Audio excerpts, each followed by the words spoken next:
What is supervised learning? Because I'm going to continue with the topic today. So I'm going to take you through some more algorithms today. What is supervised learning? What are the two broad categories of machine learning? Keep in mind, in supervised learning methods, there are two broad categories, supervised, unsupervised. In supervised learning methods, you already know what the labels are, the target columns or target attributes, and the independent attributes. What are you trying to do between these two? You're trying to find out, is there any function which takes as input these independent attributes and connects me to the target variable, the values in the target column. Is there any relationship between the independent attributes and the target? That is what you're trying to find out in supervised methods. The other major difference between supervised and unsupervised is, in supervised methods, there are two stages always. You always have at least two stages. You have to train your model and then you have to test your model. Yeah.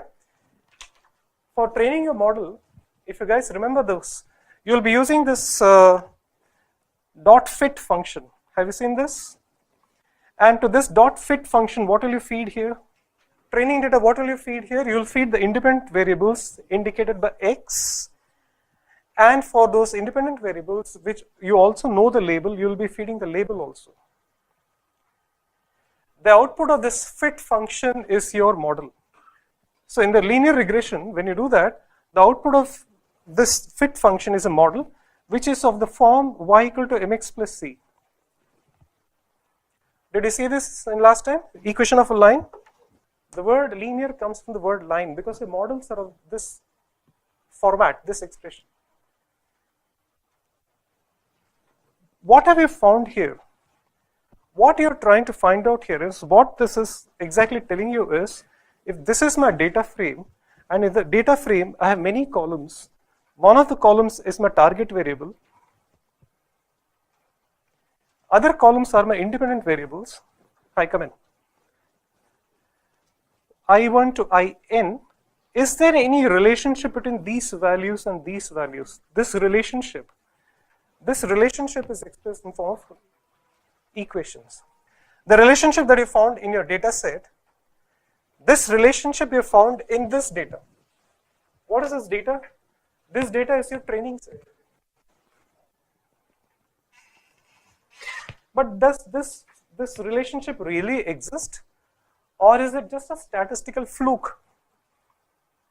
There's no such relationship. It's just a fluke. By chance you found this kind of equation in your data set between these independent variables and this target variable. What is the guarantee that it really exists in the real world? In the real world of advertisements, what is the guarantee that the more I spend on TV versus radio and newspaper, the more people watch my advertisements? What is the guarantee? This relationship you're finding in your data set, but it might just be by chance. So to decide whether this relationship really exists or not, there we use the predict function. So we say model dot predict. This equation is what goes here, and when you say predict, what do you feed here? Just the X test. Let me write it as test. This will be train. This is train. All of you okay with this? What will be the output of this? Y test. It's going to predict. Why predict? You already have the y's of this, but you are not supplying it to your model. You are asking your model to predict it. So the model has, using all the values of x here, putting into this equation, it has predicted what the value of y should be. Now you compare your actual y test versus y predict. This comparison is what will tell you whether this relationship is real or not. So when y test and y predict become very close to each other, say you get 98% accuracy scores, then we can say that your model is able to predict based on x what the sale of y will be. Why is it not X test versus Y predict? Okay. All right, let's look at this way. When I train my kid, I have a college going daughter, she is doing data analytics.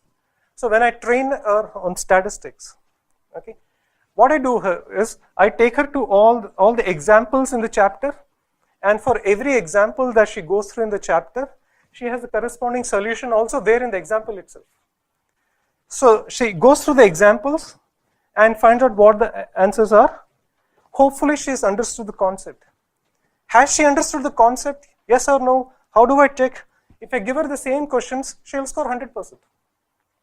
She might have by rote memory understood what is the question, what is the answer. So instead of giving her back the same questions, example questions from where she learned the concept, I give her a new set of questions for which she doesn't have the answers. So she has to find out the answers. Those answers I compare with the answers which she should have got. That is what this is. I already know the answers to this Y test. Sorry, I already know the answer to this X test, but she doesn't know. She is the model. Right? So you should always test your models on a part of the data which your model has never seen before. If you test your model on the training data itself, it will get 100% accuracy. But what is your intention is, what is the accuracy it's going to give me in production? So this test data, this X test represents the production data set which your model has not yet seen. Data science is the science of extracting hidden patterns out of huge data sets. What do you mean? So I've used three words here. I've used the word science, I've used the word huge data, and I've used the word hidden patterns. So let's go step by step. What do you mean by hidden patterns? It's so difficult to avoid these words, yeah? Words which are actually part of data science. So we are defining data science. Keep in mind, in data science, our object is to find hidden patterns, where patterns can be in form of trends, cycles, clusters, some kind of hidden rules that people follow to take decisions which we are not aware of. All these things are called hidden patterns. The reason why they are called hidden is nobody knows such patterns exist. If I do data science and come out and tell that bread goes with butter, that is not data science. If somebody comes out and says baby diapers somehow impact the sale of beer bottle, that is data science. So we are looking for patterns which is not part of common sense.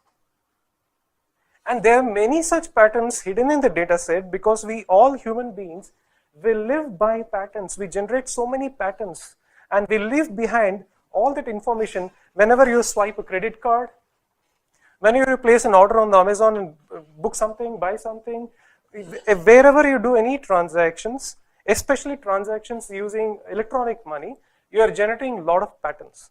Even now, as you sit in the class, do you know that all of you have smartphones, right? Do you know that you're generating so much of data, though you're not even using your phone? It is these patterns which are used by all these big companies to exploit. They find out your behavior, your likes, your dislikes, your behavioral patterns. Amazon knows what kind of things I like, how much I spend, and they know everything about me. Probably they even know my income, I don't know. All your credit card service providers, they know a lot of things about you. And they extract all this information using data science out of the data sets that we generate for them.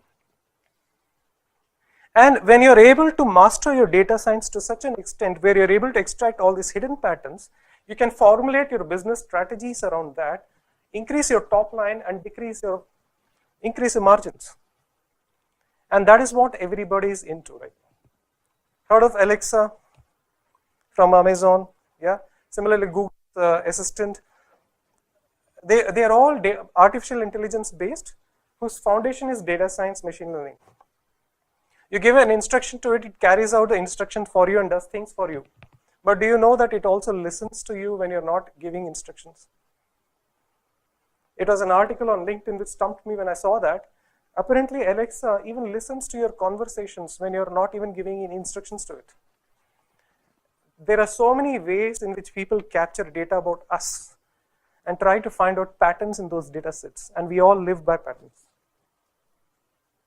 Coming back to data science, so we are looking for hidden patterns, right?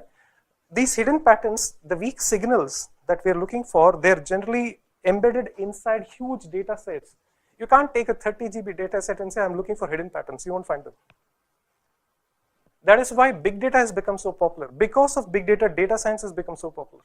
When I was in market research, when I used to do research for companies like Nestle and Pepsi and all those things, our sample, which used to collect from the field, used to be hardly 3,000, 4,000 records. What kind of patterns will you get out of those? What kind of confidence you will have in those kind of research? But that's what you used to live with, because technology was that much. Today, thanks to big data, thanks to cloud and big data are two strands of the DNA made for each other. I have access to unlimited data set. And in those unlimited data sets, if you're able to apply your data science skills, you might find some of those patterns which are hidden there. And you can formulate your business strategies on those patterns and kill the competition. That's what Amazon did. That's what Google is doing. So this is what is going on in this data science world, and it is taking an unimaginable shape with artificial intelligence coming in and AI becoming part of your day-to-day life. So I started with data science. Data science is the science of extracting hidden patterns from huge data sets. Patterns and data set is out. What is science? By science, I mean knowledge of stats and maths. You can't do data science role without an exposure to statistics and mathematics. However, at the same time, in the same breath, I have to tell you that you don't have to be a PhD or MS in stats and maths. You don't have to be. College level algebra, college level statistics is more than sufficient. And that is what I am. There are two types of data scientists in the industry outside. One is data scientists who are operational data scientists whose job is to extract the patterns from the hidden data sets, and that is the orbit I come from. There is another level of data scientists which is slightly higher orbit, whose job is to devise new algorithms, new ways of finding those patterns. They need to be PhD in maths and MS in stats, right? And the stats and the maths that I'm talking about is not a rocket science. You just need to understand the concepts. All the formulas are available to you in form of libraries. Call the libraries, get things done. But you should know what you're doing. That's why I insist in my class that you get your concepts clear. If concepts are clear, all these algorithms, as you'll see, are nothing. They're not too difficult to master. You can master them one by one. But if the concepts are not clear, machine learning will not help you. All the magic happens in the data. It is not in the machine learning algorithms. How well you prepare your data to look for those patterns in the data set, how well you prepare. This concept is called feature engineering. Feature engineering and EDA, these are the two very important steps in all modeling. Exploratory data analytics and feature engineering. This is where you will be applying your knowledge of stats and maths to transform your data from the state it is in to the state it is required to be in for you to be able to extract the patterns. Keep in mind, if you don't master these two, none of the machine learning algorithms is going to help you out. One thing which I'm seeing happening in the market is youngsters who are coming first time into data science are running after artificial intelligence, deep neural network, convolutional neural networks. These terms are very catchy phrases. Feature engineering is, given the set of columns which I already have with me, that set of columns may not be showing me any useful patterns. But by using those columns to derive new columns, not fudging, but derive new columns. That is an example of feature engineering. Or can I club 2-3 columns into one single column, which gives you more information? So please understand, you have to get your concepts right. And these are the two very important core concepts in data science. And all the data science happens here. Algorithms are just tools for you to increase your productivity. You can write those algorithms in Python and Java and see yourself. Now let's come back to the question which I began with.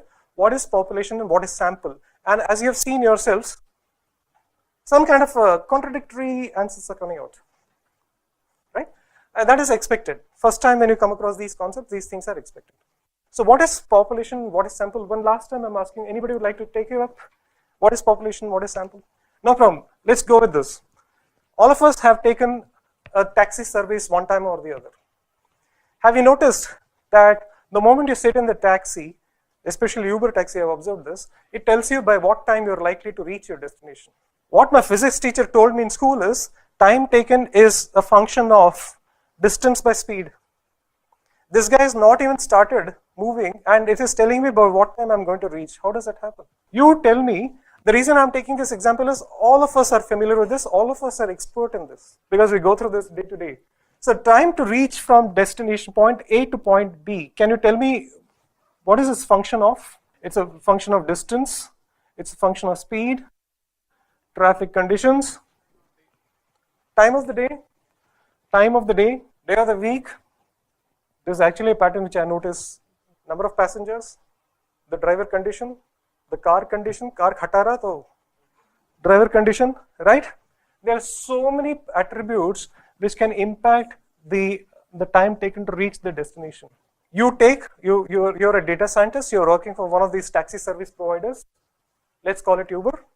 You're a data scientist. You have to find out, you have to build a model which accurately predicts how much time it's going to take whenever person starts from A and is going to reach B. So you go back and take data from the past, and from the past data, I mean the data generated by your past customers, right? And that data is this. So you have many columns in the data set. One of the columns in the data set is time taken to reach the destination, whatever the destination would be, and these are all the independent attributes which are taken from your past data set. This data set, you're going to break it into 70-30 or whatever ratio you like, training set, test set, right? This is what you've done till now. Now this is where you need to understand that this data set which I've taken from the past data and broken into 70-30, whatever it is, there are so many other attributes which are likely to impact the time it takes to reach from A to B. But I have taken only these attributes. I have collected only these attributes based on my domain knowledge, right? So the number of attributes you have selected is much less than actual number of factors which impact the time taken to reach from A to B. 2, this historical data is a snapshot. It's one of the frames in the video. What about the data which is being generated now? Data is being generated even now as you and I speak. What about that data? You're not capturing that data. So this historic data plus the other data which is being generated now, which you have not captured now, all these things put together is your population or the universe. The reason why the word population or the word universe is used for them is this universe data is not accessible. Why you can't access it? Not because of volume, because of the fact that population is always dynamic, it is always changing. The universe is under constant change. New data points are being generated, but those data points are not coming into your system. So the population refers to the data that you have plus the data which you have not collected. All those things put together. It's called population. And one of the unique features of population is always under flux. It always keeps changing. Sample, on the other hand, is a snapshot. It's a static data. It won't change. It's fixed. It's rigid. Now there comes a problem. Before I get into the problem, have you understood the nature of population? Population is infinite in the sense that the data is constantly being generated. It is under flux, it's undergoing change every now and then, out of which we have taken sample. That sample is always static, it doesn't change, it is fixed. And this difference between population and sample is a big difference, which causes all the problems in data science. So before I get into that, what is the problem it causes? So what we are going to do is, this is my universe. Universe is completely dynamic. Out of this, using sampling techniques is another field altogether. I have derived my sample, which is a small subset. Keep in mind, dynamic, ever-changing, static. On this, I build my model where I'm trying to find out for you a linear surface. your linear models are linear surfaces. Y equal to mx plus c is a line. If you have multi-dimensions, it becomes a surface. All of you okay with this? Okay. Now the question is, this surface which I found out here, does this surface really exist in the universe? The surface represents the relationship between independent variables and the dependent variable. Does it really exist this way? Is it exactly at this angle, or is it oriented like this in the real world? That is the question. Okay? And the surface which you represent by f hat, this is your model, and the real surface which we'll never know is represented by f. We will never know that real surface. It is represented by f, the model is represented by f hat. Okay? Our objective is to minimize the error between f hat and f. I'm taking magnitude, or you can square it. Our objective is we should build the model in such a way that the error between these two, error will always be there, between these two is minimized. There are different good practices that you have to learn and follow to minimize this error. But keep in mind, whatever you do, whatever statistical techniques, anything that you use, these are all mitigations. These are all to prevent your model from failing in production, but there is no guarantee that your model will not fail in production. If you put your best of the best efforts, in spite of following all the good practices, still your model might bomb in production. It's not guaranteed it will work. But the probability that it will work increases if you follow these concepts and implement these good practices in your data science project. It's a degree of association between two variables. Okay, what you do is, from the real world, I have thousands of variables. Which one of these variables should I consider as my predictors? Okay, so which one of these variables should I consider as my predictors? So the target variable is the time taken, and there are thousands of variables. Which one of them should I use as my predictor to predict my time taken to travel from A to B? So what you do here is, you take the target variable on y-axis. Target variable is always y-axis. Take the independent variables one by one. These independent variables, you take them one by one as x-axis. So in case of that example, we had time of the day, the road condition, the traffic condition, the car condition, so many things, right? Take them one by one, assuming they're all numeric, put them on the x-axis. Now find out between this y and this x, do you see a strong correlation that whenever x increases, y increases, or whenever x decreases, y increases, something of that sort? Okay. This relationship that you see, this relationship that whenever x increases, y increases, or whenever x increases, y decreases, this relationship is measured using a metric called R. What is the range that this metric can take? -1 to +1. If it is close to 0, that means no relationship. There's no relationship between these two. Let me quickly explain this to you. Since you have these things with you right now, let's look at this. Suppose you are in a manufacturing unit and you manufacture bolts, B-O-L-T, bolt. Okay? And the bolt that you're planning to manufacture is of 10 mm diameter. The bolt that you have to manufacture is of 10 mm diameter. All right. Now you go and get the best of the best machines available in this world, and you make use of the machine which is configured to generate bolt of 10 mm diameter, and this machine takes as input the best quality steel, and you start running this machine. When you run this machine, you get the bolts. When you measure the diameter of the bolt, okay, this is the diameter of the bolt, measured diameter of the bolt, this is 10 mm. This particular point is 10 mm.